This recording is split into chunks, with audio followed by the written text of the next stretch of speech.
여러분 안녕하세요. 여러분과 즐거운 한국사 공부를 함께하고 있는 김정현입니다. 즐거운 거 맞죠? 자, 우리 질병 때문에 학교도 제대로 못 가고 있었는데 어느덧 2학기가 바로 시작되고 바로 시험이에요. 정말 화나셨죠? 배운 것도 없는데 갑자기 시험을? 이라고 생각이 들었겠지만 그래도 열심히 봤을 거라고 생각을 합니다. 정말 고생 많으셨고요. 이제 우리 고3 선배들이 시험 보기 하루에 앞서가지고 학력평가 시험을 보셨었는데 아마 좀 긴장이 되는 분도 있었을 것 같고 한편으로 또 뭐 기대가 되는 분도 있었을 것 같고 나 공부 좀 했다 싶은 분들은 이번 시험 좀 제대로 해가지고 성과를 내고 싶어 라는 분도 물론 있었겠죠. 여러 가지 마음으로 보셨을 텐데요. 일단 수고했다는 말씀 먼저 드리고 싶고 한국사에 대해서는 만큼은 이렇게 공부하자라는 걸 조금 제시하면서 제가 해설 강의를 해드릴 겁니다. 총평 먼저 일단 보시고요. 그리고 1번부터 20번까지 20문제를 쫙 풀어드렸으니까 문제 하나하나 보시면서 내용 확인하시면 되겠습니다. 자, 일단 총평은 간단하게 이 정도 말씀드릴 겁니다. 일단 난이도. 항상 이걸 제일 궁금해 하더라고요. 이번 시험 어땠나요? 그러면서. 물론 난이도라고 하는 게 상대적이에요. 그래서 정확히 얘기할 수는 없습니다만 전반적인 점수 분포를 보면 내가 맞은 시험의 등급이나 이런 걸 보면 조금 알 수 있겠죠. 근데 이 정도라면은 제가 중이라고 한 이유가 이번 시험은 학력평가 시험이거든요. 그러니까 교육청에서 여러분들의 학력이 어느 정도인가를 평가하려고 본 시험입니다. 따라서 난이도를 조금 조정을 해요. 이런 것들을. 그래서 일반적인 수능보다는 좀 어려울 수 있습니다. 수능은 수학 능력을 평가하는 거예요. 그러니까 여러분들이 공부할 수 있는 대학에서 공부할 수 있는 능력이 있나를 보기 위해서 자료를 보여주고 이런 것들이기 때문에 수능하고는 약간 유형이 다를 수 있습니다. 그건 좀 감안하시고 보시되 일단 뭐 40점 이상 정도면 잘 봤다고 할 수 있을 만한 그런 시험. 4등급이면 1등급이 나오거든요. 그 정도 시험이면 그 정도 수준이라면 괜찮은 거였고 혹여 그렇지 않더라도 뭐 너무 이렇게 상심하거나 그러지 마세요. 한국사 문제가 그렇게 어렵다거나 우리가 힘든 과목이 아니기 때문에 좀 즐거운 마음으로 힐링하면서 공부해도 충분합니다. 영어 수학 공부하다가 힐링이 필요하다면 저와 함께 한국사 공부하시면 되는 거예요. 아시겠죠? 자, 특징을 몇 가지 말씀드릴게요. 일단 이번 시험의 큰 특징이 인물, 사건, 국가, 어떤 운동 이런 식으로 구체적인 팩트를 묻는 문제들이 많았어요. 제가 세어보니까 15문제입니다.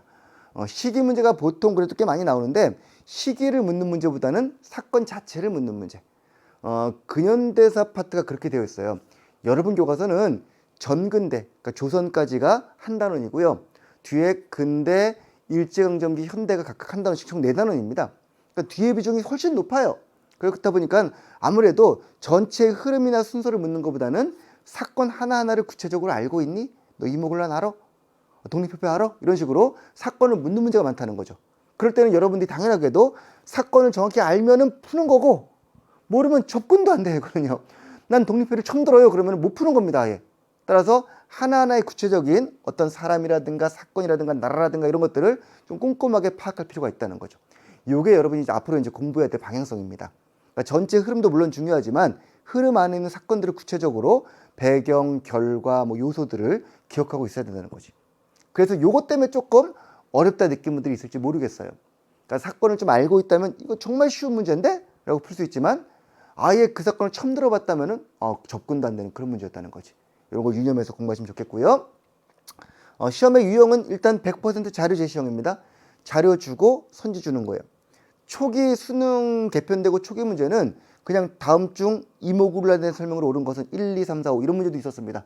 이런 문제 나오지 않고요. 다 어떤 자료를 준 다음에 선지를 묻기 때문에 일단 자료를 보고 파악해야 되겠지. 이게 뭔지. 그 다음에 선지를 접근하는 거기 때문에 2번 걸쳐보는 문제예요. 그렇다고 뭐 한국사가 시간이 부족하거나 이런 게 없겠습니다만 독해력이 부족하거나 이런 건 아니겠습니다만 어쨌든 간에 이런 자료 제시형인데 이번 시험에서 특히나 시사자를 활용한 것이 꽤 나왔거든요. 뭐 해마다 나오는 얘기입니다만 올해 이슈가 된 사건들이라던가 최근에 뭔가 이슈가 되었던 사건들은 교육과정과 연계해서 낼 수가 있다는 거죠. 그래서 뭐 앞으로 보시겠습니다만 석굴암을 4K로 촬영했다는 그런 내용들, 문화유산에 대한 최정비 문제고요. 영국 수재 의계가 최근에 책으로 발행되고 이렇게 나왔다는 것들이라든가 또는 배화학교의 만세운동이 새롭게 독립운동으로 지정이 됐다거나 이런 유형의 문제들이 최근에 이제 이런 그 학력평가라든가 이런 데서는 항상 나오고 있거든요. 수능도 마찬가지고 따라서 그의 이슈들을 한번 눈여겨보는 것도 좋은 방법일 것 같습니다. 또 하나는 이제 단원별 배분 얘기인데요. 정치사 비중이 압도적으로 높았습니다. 정치사가 17문제고 사행지가 2문제고 문화사가 1문제인데 이렇게 돼 있거든요. 일단 단원별 배분은 큰 의미가 없는 게 전범위가 아니었어요.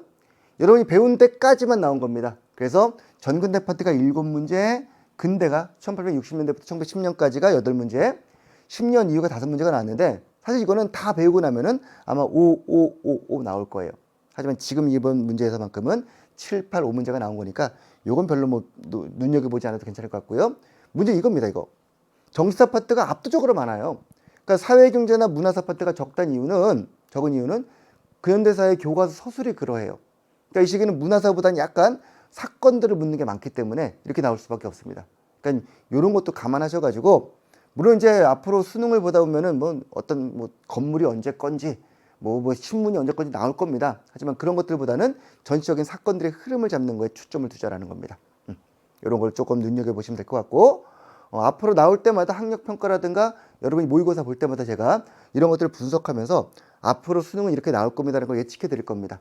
여러분 공부 열심히 하시고 분석과 예측을 제가 해드릴 거니까요. 그런 걸 보시면서 이렇게 따라갑시다라고 마음을 다잡으면 좋을 것 같아요. 알겠죠? 이상으로 총평을 마무리하도록 하고 이제 20문제를 본격적으로 하나씩 뜯어 볼 테니까요. 보시면서 내용 한번 새롭게 확인하시고 이런 거를 앞으로 공부하면 되겠구나 라고 생각하시면 좋겠습니다. 자, 그럼 이제 해설 강의로 들어가 볼 테니까 따라오셔야 됩니다. 아시겠죠? 해설 강의에서 뵙겠습니다.